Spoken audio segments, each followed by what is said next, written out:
성경을 딱 펼치면 어떻게 나오느냐 하면 이렇게 돼 있죠. 태초에 하나님이 천지를 창조하시니라. 이 하나님이 사람들에게 가장 먼저 알려주고 싶은 진리, 그거를 성경 첫 구절에 적어 놓으신 거예요. 그것이 무엇이냐면 바로 하나님이 이 세상을 창조해서 세상은 시작된 거다. 그거부터 알려주고 싶으신 거예요. 하나님이 누구냐면 이 모든 우주 만물을 만드신 분이에요.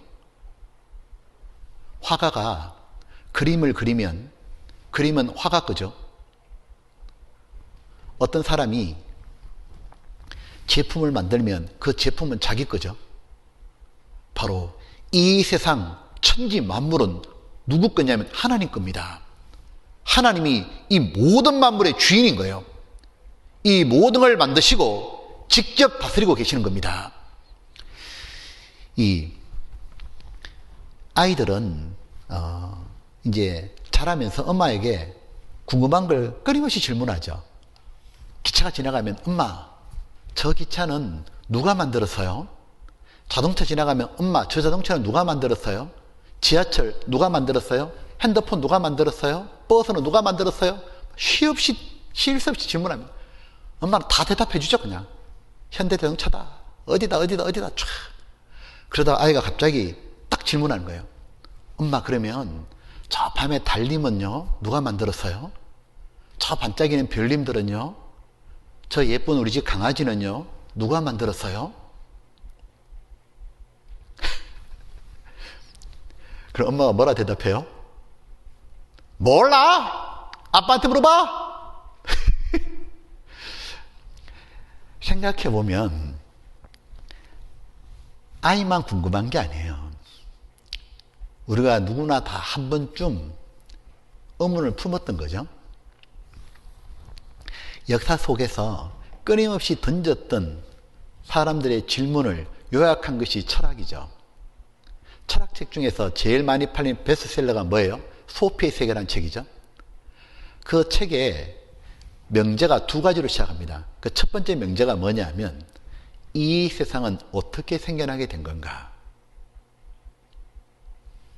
그게 인간이 풀어야 될 첫 번째 숙제잖아요. 너무 궁금하잖아요. 자, 한번 생각해 보시죠. 이 세상은 어떻게 생겨나게 되었을까요? 자, 한 가지 확실한 건 뭐냐면 저절로 생겨난 것은 결코 아닙니다. 왜? 저절로 생겨나는 것은 아무것도 없기 때문이죠. 여기 이 작은 컵도 누가 만들어서 갖다 놔야 되죠. 이 복잡한 컴퓨터도 누가 만드는 거죠. 여러분 입고 있는 옷, 신발, 안경, 피아노, 마이크, 이 건물도 다 누군가 설계해서 만든 거죠. 제가 있는 이 교탁도 누군가 만들어서 갖다 놓은 거죠. 저절로 생겨나는 것은 전혀 없습니다. 그렇다면 이 세상, 우주와 동식물, 이 모든 자연 만물은 자, 누가 만들었을까요? 또 한 가지 분명한 것은 나는 아니요. 나는 만든 적이 없고, 그럼 뭐 옆집 아저씨가 만들었습니까? 그분도 아니요. 왜? 그분에게는 이걸 만들 만한 능력이 없어요. 사람은 짐승보다는 뛰어나죠. 능력이 있어요. 그러니까 사람은 짐승이 하지 못하는 걸 많은 걸 했어요. 그러나 사람이 아무리 뛰어나도 사람은 빌딩은 만들지만, 집도 짓지만 지구는 만들 수가 없습니다. 사람은 지붕은 만들었죠. 하지만 하늘을 만들 수는 없고, 사람은 댐과 저수지를 만들었지만 사람은 깊은 바다를 만들 수 없습니다. 사람은 태양계의 모형을 만들지만 진짜 태양계를 못 만들죠. 사람은 곰 인형을 만들지만 살아있는 곰은 못 만들죠. 사람은 생명체를 만들 수가 없죠. 세포도 피도 하나도 못 만들잖아요. 그렇다면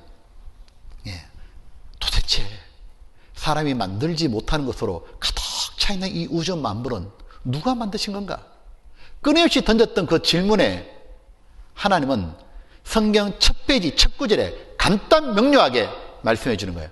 태초에 하나님이 천지를 창조하시니라. 그리고 하나님 말씀하십니다. 히브리서 3장 4절에 집마다 지연이가 있으니 맞죠? 큰 집이든 작은 집이든 빌딩이든 아파트든 다 지연에 있는 것처럼 만물도 저절로 생긴 게 아니라 지으신 이가 있는데 그분은 바로 사람과 비교할 수 없는 탁월하신 바로 하나님이시니라 이렇게 되어 있는 겁니다. 여러분 보면 태초에 하나님이 천지를 창조하시니라 이건 어마어마한 말씀이에요. 바로 아무것도 없는 데서 모든 걸 만들어낸 걸 창조다 그러신 거예요. 원래 우주고 지구고 아무것도 없다 그 말이에요. 하나님만 홀로 계셨고 하나님이 모든 만물을 말할 수 없는 지혜와 능력으로 창조하셨다 그 말인 겁니다. 하나님이 창조하신 우주를 여러분 배워본 적이 있습니까? 그 우주가 얼마나 클까요? 우주 크기가 얼마나 큰지 그 정답을 유사이로 내놓은 사람이 단 한 명도 없습니다. 세상에서 가장 빠른 것이 빛이라고 그러죠. 빛은 똑딱똑딱 2초면 달까지 간다 그러잖아요. 여기서 달이 얼마나 먼데 빛은 2초 만에 간대요. 근데 그 빛의 속도로 우주 이 끝에서 저 끝까지 달리면 얼마 만에 도달할까? 어떤 과학자는 150억 년 걸릴 거다. 빛의 속도로 150억 년을 가야 도달할 거다. 그러자 과학이 덜 발달하자 그 정도 달려서는 안 되고 960억 년을 가야 된다고. 그러자 과학이 더 발달했죠. 달려봐야 소용없다고. 왜냐하면 지금 또 우주는 폭발하면서 커지고 있으니까 크기를 알 수가 없다 그 말이에요. 그 끝없는 우주에는 사람이 셀 수 없는 무한대의 별이 있죠. 놀라운 건 그 무한대 가까운 별들이 각각 규칙과 질서를 따라 움직인다는 거예요. 마치 부대에 수만 명의 사병들이 부대장의 명령에 일사불란하게 탁탁탁탁 오와 열을 맞추고 움직이는 것처럼 그 우주에 무한대 가까운 별들이 질서와 법칙을 따라 모두 돌고 있다는 거예요. 그 장만 우주와 신비는 이루 말할 수가 없죠. 그 많은 별 중에 사람이 가본 거랑은 달밖에 없으니 그 우주에 있는 별들에 대한 비밀을 그 누구도 말할 수가 없습니다. 무한대 가까운 별들 중에서 우리는 지구라는 조그만 별 속에 살고 있는 거예요. 태양에 올라가서 우리 사는 지구 보잖아요. 볼펜 똥만합니다. 그 속에 나는 보이지도 않는다고. 그 태양은 태양계 밖을 나가잖아요. 아예 태양은 보이지도 않습니다. 그 태양계가 은하계 밖으로 나가잖아요. 보이지도 않습니다.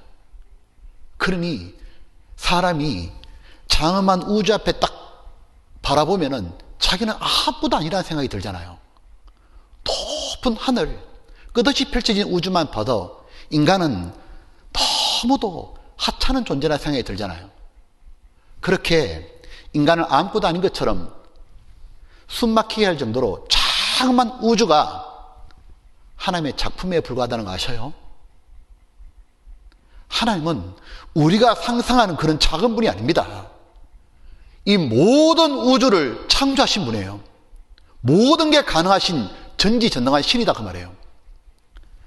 우주가 아니어도 우리가 살고 있는 지구만 생각해 보십시오. 지구에는 높이 솟아가지고 새조차 올라갈 수 없는 8,000m 이상이 되는 산들이 있죠. 그 산 끝에 절벽이 있죠. 그 절벽에 서면 감히 아래를 못 쳐다봅니다. 쳐다보면 심장이 멎을 것 같잖아요. 제대로 서 있지도 못하잖아요. 그런데 그 높은 산보다 더 깊은 바다가 있죠. 그 산을 8,000m 산을 집어넣고도 남는 깊이 10,000m 이상의 깊은 바다가 있습니다. 그 바다 속에는 무엇이 사는지 그 누구도 몰라요.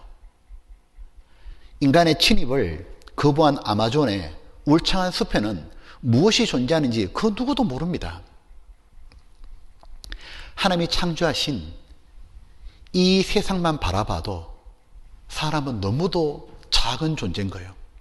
인간은 100년을 살지 못하기 때문에 하나님 주신 지구 땅덩이 다 가보지도 못하고 바닷속도 다 들여다보지도 못하고 아마존도 가보지도 못합니다. 하나님 만든 이 지구라는 곳에 봐도 나는 너무 작은 존재인 거예요. 하나님이 말씀하시기를, 성경에 이런 말씀 나옵니다. 우리가 그렇게 크게 생각하는 높은 산, 섬들, 땅덩어리도 하나님 뭐라고 하시냐면 저 모든 것은 떠오르는 먼지와 같으니라. 아무것도 아니다 그 말이에요.